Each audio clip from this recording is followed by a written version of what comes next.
when do you date the beginning of this reinstitution of slavery? How soon after Hayes pulled the plug on Reconstruction did this actually start happening? Quick version of that is that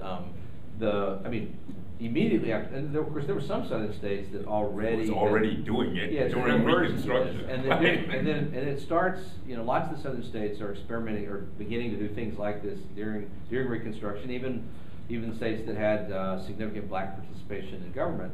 But in the beginning there was a certain amount of this that was in fact sincere, that there was because you didn't really have prisons in the South. There had not been state prisons in the South before the Civil War. There were no black people incarcerated in the South before the end of the Civil War because justice was needed. Slaves. Yeah, there were slaves, and so the justice system, the penal system was for whites, so in the aftermath of the Civil War, the states are trying to figure out how to pay for jails and prisons and things like that, and they pretty quickly realize, oh, well, it's a lot easier to lease all these prisoners out to a railroad builder, and that helps get the railroads built.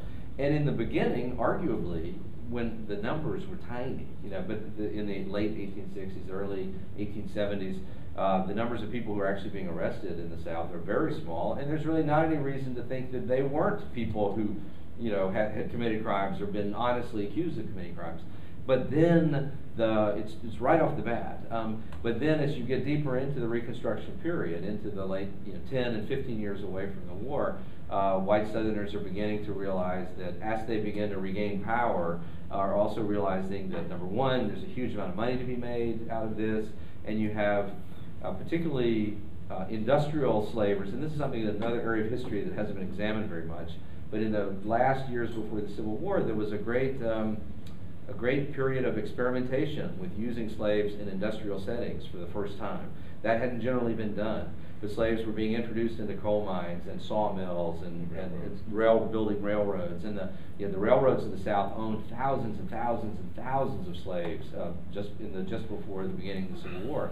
And the same guys who had realized that, because there was this white supremacist idea that slaves that it didn't work. You couldn't put them in coal mines. That they wouldn't do that kind of work, or they would all die, or they weren't smart enough. There were these kind of wacky, crazy ideas about why you wouldn't have slaves in a sawmill. But all of which made no sense, of course. But there were people who had begun to experiment with that, and of course, one of the things they had learned, there was a version of this in agriculture too, was that if you actually didn't care about how long your slaves lived, and you were willing to work them, as happened in Haiti and other places, and that you were willing to work them to the very limits of human endurance, and accept that they are going to only live 5 or 6 years, that there was a sort of mathematical calculation that said, well, actually the return on investment here may be a lot higher if we work them to death, as long as we can get a certain number of years out of it. And so that began to happen in a lot of places. And after the Civil War, some of those same players came back and said, well, okay, how do we create another version of that? And so huge profits began to be seen from leasing out prisoners. And then also white politicians began to see that, wow, this is an incredibly terrorizing, this is an instrument of political terror. And so it had two purposes, to the economic one, and then also it was a very effective way. But it was fiendishly rational. Exactly, and a way of terrifying people out of the political process. It helped the South to feel like they hadn't lost the Civil War. Yeah. And as Adam Green says in our film, the attitude was that if one died, get another. It wasn't like when you had a slave, you don't want to kill your slaves off. But these people didn't matter now. Black people didn't matter. It didn't cost anything. No cost anything. Yeah. But so by the end of the 1870s, this thing is really taking off, and then deep in the 1880s, it's really expanding, and blacks are being pushed out of the political process. So there's nobody to sort of resist this anymore, and the racialization of it becomes really profound by the 1880s. And then when the Supreme Court in 1896 says that segregation is fine, and all you have to do is pretend that things are equal. They don't actually have to be equal. You just have to pretend that they're equal. Segregation is fine. That just unleashes the metastasization of all this.